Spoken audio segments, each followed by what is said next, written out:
Hello everyone! Ngayon ay pupunta ako sa market and I will buy fruits, vegetables, and lahat ng mga kinakain namin for a week. And I will show you the prices, real prices here in Samal Island ngayong year 2026.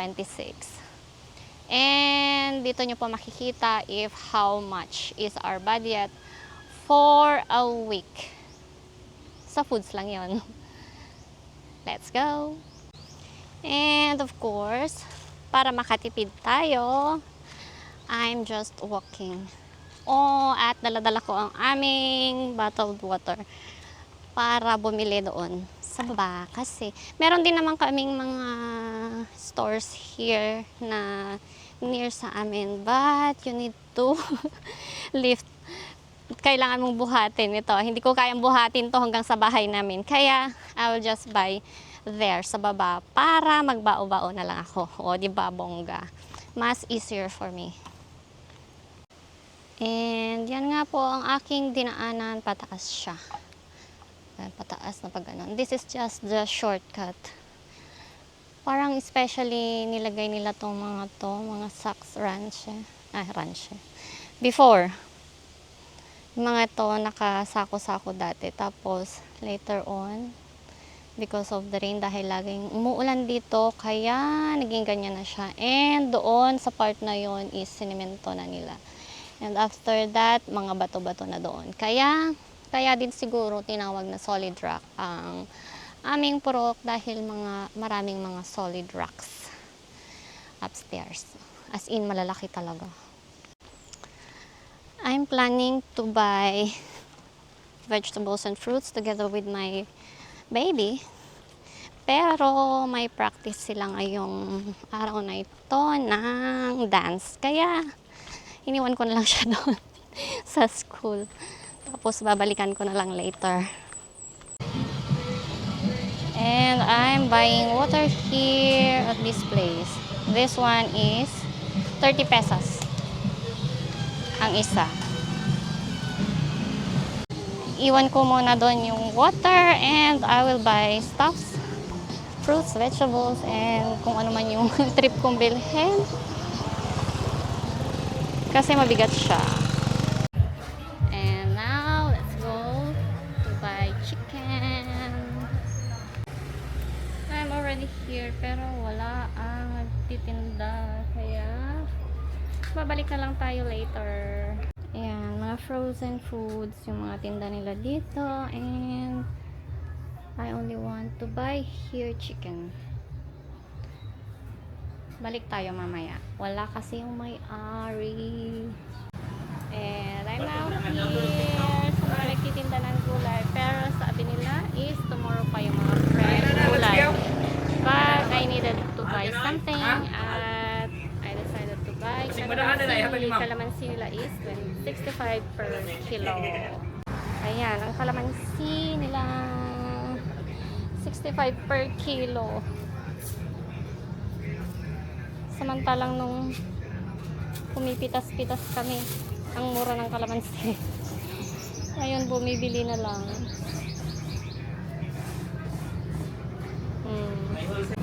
And may wholesale price din daw. Kapag ka 1 kilo and up, kanya siya. Of course, 55 pesos. Ayan. Ito yung store nila. Kapangalan ng aking baby Hana's store. Sibuyas, 125 per kilo. Kamahal na ng sibuyas.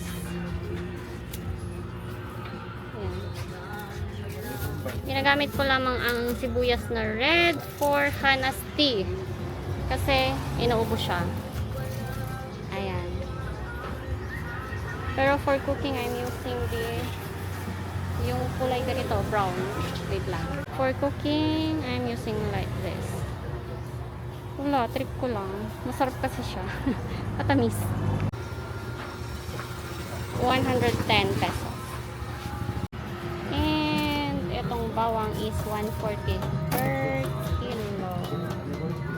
Mamahal na ng mga vegetables ngayon. Oh, di ba? Ito lang yung binili ko pero 90 pesos na siya. tayo sa fruit market. Tingnan natin kung may mura tayong bibili today. And ito na yung mga fruits. Ask natin kung magkano itong mga to. O, diba? O, 50. Pineapple 50 per kilo. Rambutan 70 per kilo. Ayun. Mango 100 per kilo. Ito rambutan, ganun, 70 per kilo. Ito din daw, marang. This is marang, 70 per kilo. This one, 70 per kilo din. And this one is 70 per kilo. Parang gusto ko to, mangosteen. Let's buy some. And of course, yung mga yan, apples, 25 per piece, yung malalaki. Tsaka peras, 25 per piece. I always buy peras tsaka apple kasi binabaon ni Hana sa school. And I'm planning to buy mangosteen and rambutan. Let's buy. Ayan, since wala akong nahanap na mga gulay, pati karne, walang nagtitinda. Ayan, bibili na lang ako ng tofu. Half tofu is worth 100 pesos po. It's with discount already. Pero ang tinda talaga nila dito is 125 half kilo. And time na para sunduin si Hana, kaya tomorrow again tuloy natin ang ating pamimili tomorrow. Bye!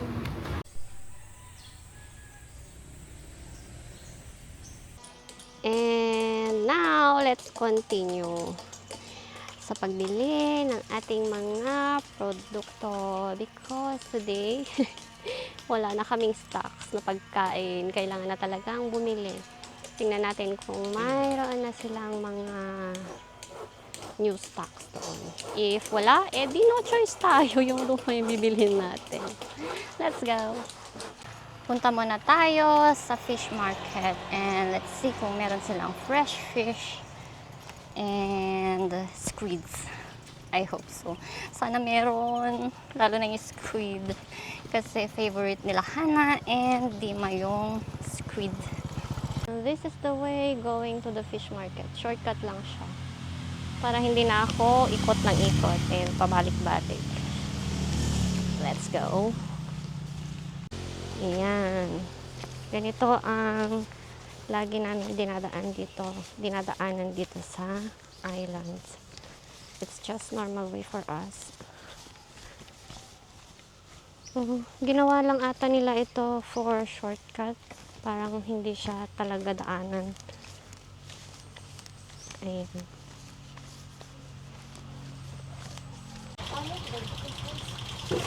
Bagong dating lang ng kanilang fish.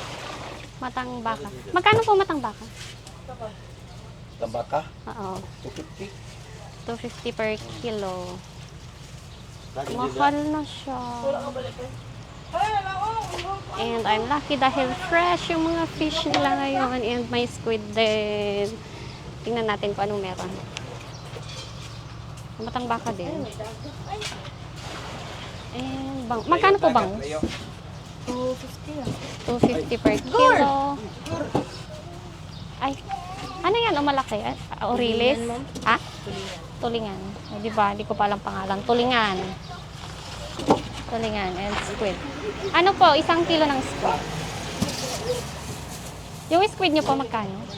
160. 160.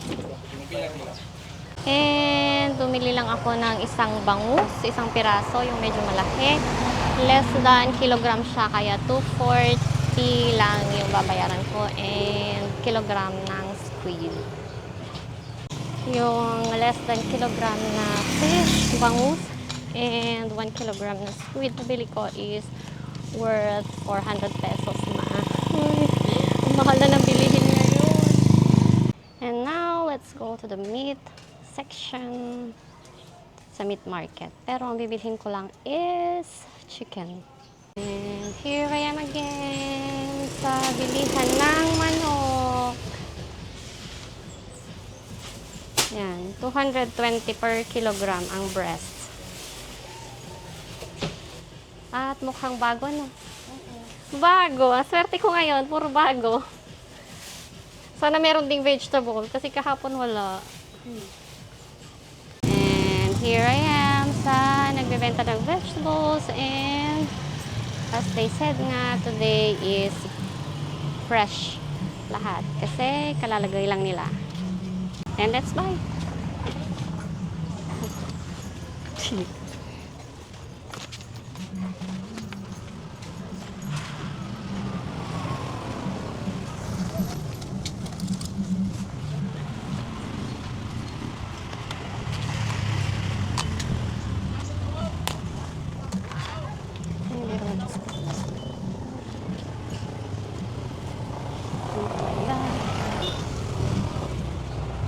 And we will buy some carrots also.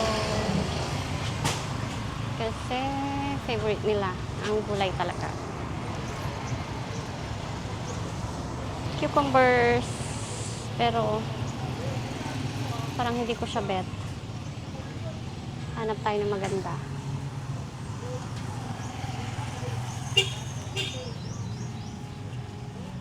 No. Wala akong bet doon.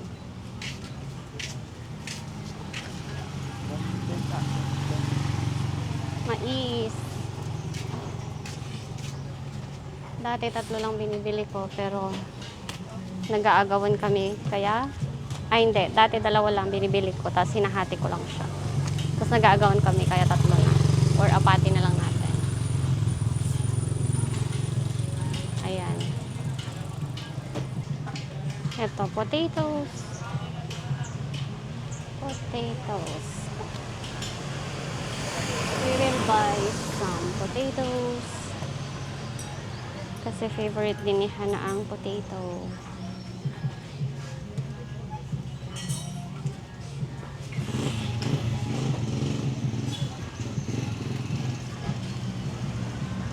String beans. Ayan, bili tayo ng string beans.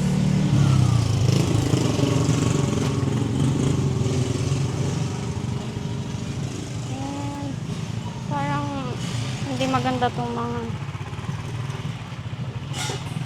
talong. Parang siyang luma.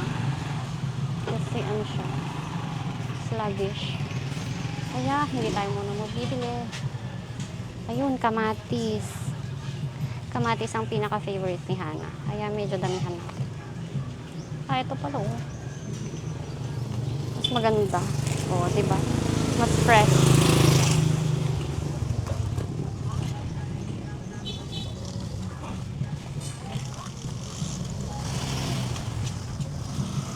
And let's see. We will ask yung mga prices ng mga vegetables nila.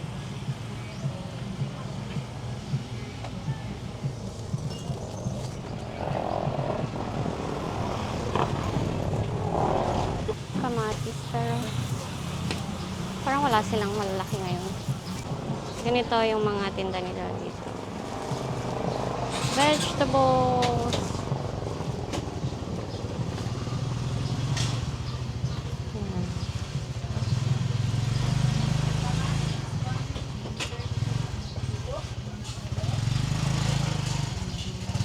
Oh, ginger. I need ginger also. Ay, wala silang luyang dilaw. Nagpapahanap si husband ng luyang dilaw, pero hindi ata sila bumili. Yan. And kamatis. This is our kamatis. And we will buy this. Magkano yung ganyan?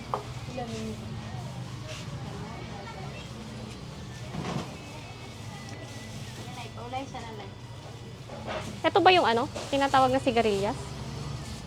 Yan. O, sigarilyas. Kasi ang tawag namin dito ay palang. Para bansus dito sa amin. Karbansos? Hmm. Karbansos daw. Dito sa Samal ang tawag dito. Magkano ate?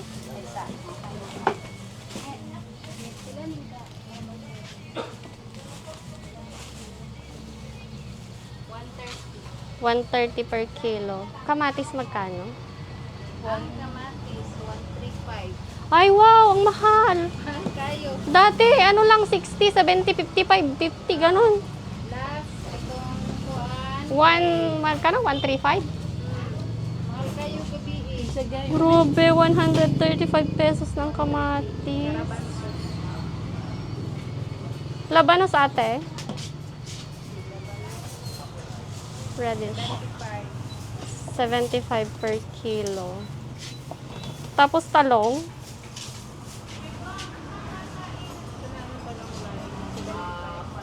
75 per kilo. Sitaw, ito. 105. Hala, kamahal. Walang ano 105. yan, pang pakbet. 105. Ang okra, 130. Okra, 130. Hala, grabe noon mga 20, 30, ganun. 40, 50. Wala sa Ang mahal. Sa babaywaan. Ito, ate, potato. Baba na. 150. Buti pa yung potato, parang medyo bumaba. Mahal ko na. Bawang.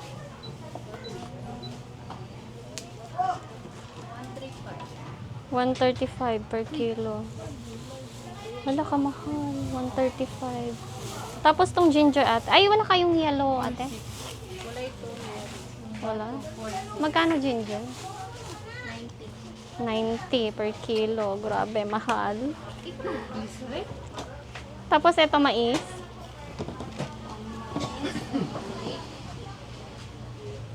18 per piece? 18 per piece. Grabe. Mahal na ng mga bilihin. Itong carrots. 70 per kilo. Tapos ang palaya, 90 per kilo. Ay, eto, repolyo. 65. Wow. Hala.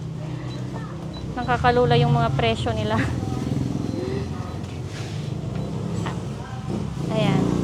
Let's find out kung magkano lahat to. Eh, bili rin tayo ng toge. Yan, toge. Tawag namin dyan. 20 pesos. Pagkabagay. And, cellophane na lang ako. Saka ito, 45 wrapper.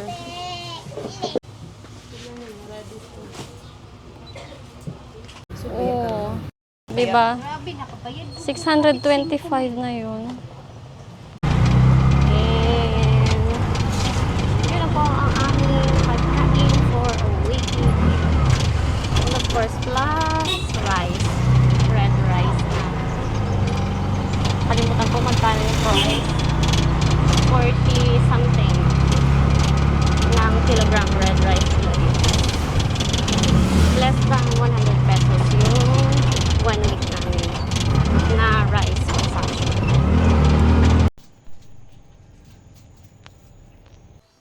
And now let's compute 400 pesos sa fish, 220 sa meat, 625 pesos sa vegetables, 95 pesos sa 2 kilogram red rice, 90 pesos sa binili natin kahapon na vegetables, plus 100 pesos sa tofu, plus 60 pesos sa dalawang bote ng tubig, and that would be 1,590 for a week. And I remember, plus yung fruits pa pala kahapon. Magkano na nga yun? Kalimutan ko.